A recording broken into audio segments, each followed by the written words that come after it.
ప్రేక్షకులందరికీ నమస్సుమాంజలి. మనం ఇప్పుడు మార్చి నెల హ్మ్, వారం వారం మాస ఫలాలు చెప్పుకుంటున్నాము. మార్చి నెలలో ముఖ్యంగా 3వ తారీఖున సంపూర్ణ చంద్రగ్రహణం ఉంది. ఈ చంద్రగ్రహణం మధ్యాహ్నం 3/3/2026 మధ్యాహ్నం 3:21 పడుతుంది. మళ్ళీ అది విడుపు ఎప్పుడు గంటలంటే 6:49 అది విడుస్తుంది. ఇది పుబ్బా నక్షత్రంలో జా ప గ్రహణం పడుతుంది కనుక సింహరాశి వారు పుబ్బా నక్షత్ర జాతకులు ఈ గ్రహణాన్ని చూడకూడదు. వాళ్ళు తగిన జాగ్రత్తలు తీసుకోవాలి. వీళ్ళు తర్వాత గ్రహణం తర్వాత స్నానం చేసి దీపం వెలిగించుకోవాలి. ఇంకా వీళ్ళు మరుసటి ఒక బ్రాహ్మణుడికి బంగారం, వెండి, బియ్యం, వస్త్రాలు ఇట్లాంటివి దానం చేయాలి. ఈ నక్షత్రానికి వాళ్ళకప్పుడు నక్షత్ర దోషం తగ్గుతుందన్నమాట. గ్రహణ దోషం తగ్గుతుంది. ఇక ఈ నెలలో ముఖ్యంగా 19వ తారీఖున ఉగాది పండుగ వచ్చింది. 19వ తారీఖు ఉదయం 6:51 వరకు కూడా అమావాస్య ఉంది. 6:51 తర్వాత శ్రీ పరాభవ నామ సంవత్సర చైత్ర శుద్ధ పాడ్యమి మొదలవుతుంది. అందువల్ల 19వ తారీఖు గురువారం నాడు ఉగాది మనకి నూతన సంవత్సరం స్టార్ట్ అవుతుంది అన్నమాట. అందుకని అందరూ కూడా ఉగాది రోజున తగినంతగా దేవాలయాలు దర్శించడము, పూజ చేసుకోవడము, బాబా పూజ చేయడము ఇట్లాంటివన్నీ చేసుకోవాలి. ఈ గ్రహణానికి మీరు గ్రహణానికి ముందు అంటే 3 గంటలకు పడుతుంది కనుక మధ్యాహ్నం తొందరగా గ్రహణానికి ముందే మనకి తిన్నది అరిగిపోవాలి కనుక తొందరగా భోజనం చేయడము. తర్వాత గ్రహణం ఒకవేళ ఏదైనా మంత్రజపం చేసుకోవాలనుకున్న వాళ్ళు పట్టు స్నానం, విడుపు స్నానం అని చేస్తారు. అంటే 3:21 స్నానం చేసి కూర్చుని మంత్రాలు వాళ్ళకి వచ్చిన మంత్రం ఏదైనా ఉంటే అవన్నీ చదువుకోవడము, మళ్ళీ గ్రహణం అయిపోయినాక స్నానం చేయడము చేస్తే ఈ గ్రహణ సమయంలో మనం చేసే ఆరాధన చాలా బలీయమైంది. చాలా ఉత్తప్పుడు చేసిన దానికంటే ఇలాంటప్పుడు చేసింది 1000 రెట్లు ఫలం మనకి వస్తుందన్నమాట. ఏ మంత్ర జపమైనా బాగా సిద్ధిస్తుంది. ఇది ఈ తప్పకుండా చేయవలసినటువంటి మార్చి నెలలో మనకు ముఖ్యమైనటువంటి విషయాలు. తదుపరి రాశి ధనుసు రాశి. ధనుసు రాశికి అధిపతి గురువు. ధనుసు రాశిలో మూల 4 పాదాలు, పూర్వాషాఢ 4 పాదాలు, ఉత్తరాషాఢ 1 పాదం ఉంటాయన్నమాట. ధనుసు రాశిలో ఈ నెల ధనుసు రాశికి అధిపతి గురువు. ఈ ధనుసు రాశిలో లగ్నంగా చేసుకుంటే కనుక 3వ ఇంట్లో రాహువు, కుజుడు, శుక్రుడు, బుధుడు, రవి ఉన్నారు. 4వ ఇంట్లో శని ఉన్నారు. 7వ ఇంట్లో గురువు ఉన్నారు. 9వ ఇంట్లో కేతు ఉన్నారు.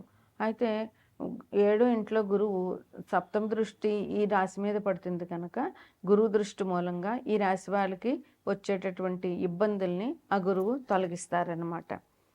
అందువల్ల ఈ రాశి వారికి అంత పెద్దగా కష్టం ఏమి ఉండదు. మీరు మంచి ఆస్తిపాస్తులు ఈ నెలలో మీరు కూడబెట్టగలుగుతారు. ఇంకోటి ఏంటంటే సంఘంలో మీకు గౌరవం కూడా బాగా పెరుగుతుందన్నమాట. గురు దృష్టి అంటేనే చాలా మంచిది. సంఘంలో మీకు గౌరవం పెరుగుతుంది.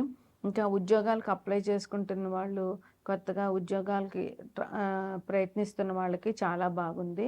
మీరు ఎవరితోనైనా రికమెండేషన్ ద్వారా ఉద్యోగం సంపాదించుకోవాలని అనుకుంటే కనుక దానివల్ల మీకు ఉద్యోగం వచ్చే అవకాశం కూడా చాలా ఉంది.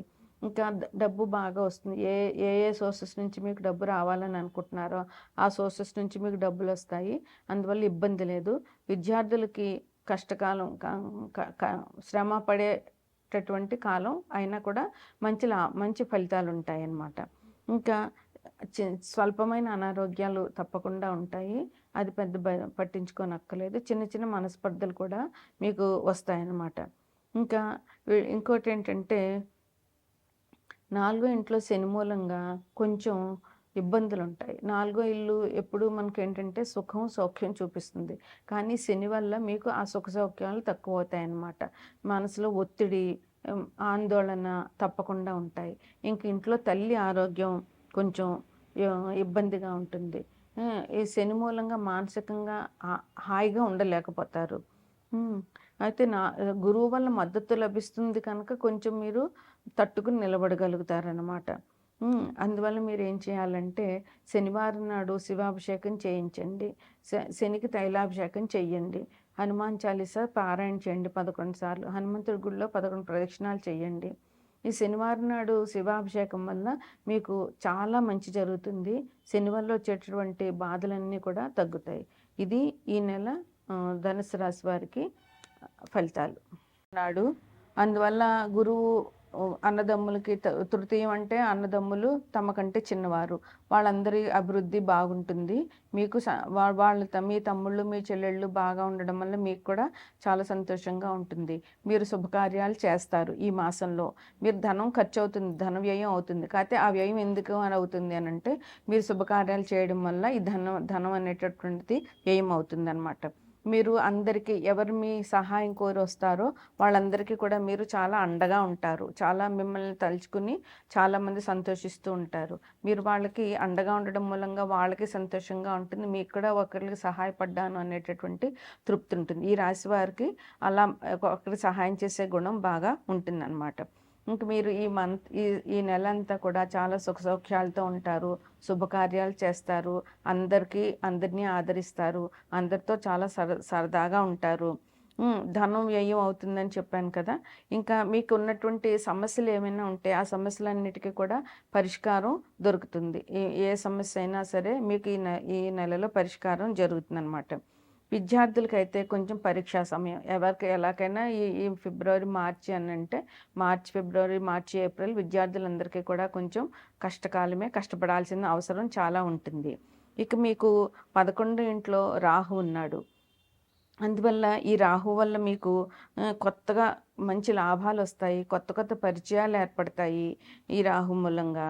అందువల్ల మీకు కొత్త వ్యక్తుల పరిచయము, వాళ్ళతో మీకు వాళ్ళ నుంచి మీరు, మీ నుంచి వాళ్ళు కొన్ని విషయాలు షేర్ చేసుకోవడము, వాళ్ళ పద్ధతులు నేర్చుకోవడము, వాళ్ళ నుండి అభిమానం పెంచుకోవడము జరుగుతుందన్నమాట. 4వ ఇంట్లో గురువు ఇప్పుడు ప్రస్తుతం మిథునంలో ఉన్నారు. కర్కాటకంలోకి వెళ్తారు. అప్పుడు గురువు వల్ల మీకు కుటుంబంలో సౌఖ్యం ఉంటుంది. ఆస్తిపాస్తులు పెరుగుతాయి. అందువల్ల ఇంకొకటి ఏంటంటే మీకు వ్యయంలో శని ఉన్నారు. ఈ శని వల్ల మీకు ఇబ్బందులు కలిగే అందులోనూ వ్యయంలో ఉన్నారు కనుక 12 ఇంట్లో శని అంత మంచిది కాదు. అందువల్ల మీకు కొంచెం ఇబ్బందులు వచ్చే ప్రమాదాలు ఉన్నాయి కనుక మీరు శనికి అభిషేకాలు చేయించుకోండి. శని కంటే శనివారం నాడు శివుడికి అభిషేకం చేసినా శని భగవానుడికి అభిషేకం చేసినట్లే. అట్లాగే శనివారం నాడు నవగ్రహాలు సందర్శించండి. హనుమాన్ టెంపుల్కి వెళ్ళండి. అక్కడ హనుమాన్ చాలీసా 11 సార్లు చదవడము, హనుమంతుడికి 11 సార్లు ప్రదక్షిణం చేయడము, అలాగే వెంకటేశ్వర స్వామికి దీపారాధన చేసుకోవడము, వెంకటేశ్వర స్వామి ఆలయాలు సందర్శించడము, శివునికి అభిషేకాలు చేయడము. మీకు ముఖ్యంగా శని బాధలు తొలగిపోవాలి అంటే శనివారం నాడు శివుడికి అభిషేకం చేస్తే మీకున్న సమస్యలన్నీ కూడా చెదిరిపోతాయి. అందువల్ల ఈ పరిష్కారాలు చేస్తే మీకు ఇంకా చాలా బాగుంటుంది. ఇది మేషరాశి వారికి ఈ మాస ఫలితాలు.